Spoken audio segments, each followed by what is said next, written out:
ಬುದ್ಧನ ನುಡಿಮುತ್ತುಗಳು.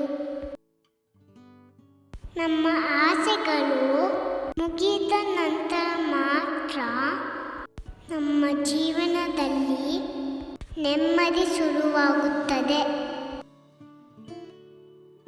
ಚಿಂತೆಯು ನಾಳೆಯ ತೊಂದರೆಗಳನ್ನು ದೂರ ಮಾಡೋದಿಲ್ಲ, ಆದರೆ ಇವತ್ತಿನ ತೊಂದರೆಗಳನ್ನು ಹೆಚ್ಚು ಮಾಡುತ್ತದೆ.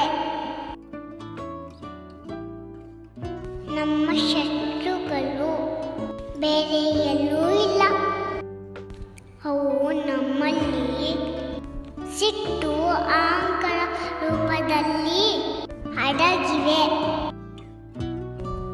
ಬೇರೆಯವರು ನಿಮಗೆ ಏಕೆ ತೊಂದರೆ ಕೊಡುತ್ತಾರೆ ಎಂದು ಅವರನ್ನು ಕೇಳಬೇಡಿ.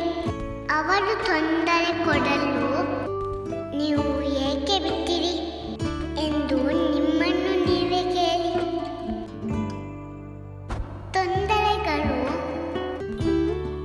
ಎಂದೂ ನಿಲ್ಲದ ಮುಂಗಾರಿನ ಮಳೆಯಂತೆ, ಆದರೆ ನಿಮ್ಮ ಒಳ್ಳೆಯ ವ್ಯಕ್ತಿತ್ವ ಆ ಮಳೆಗೆ ಚಚ್ಚಿ ಇದ್ದಂತೆ.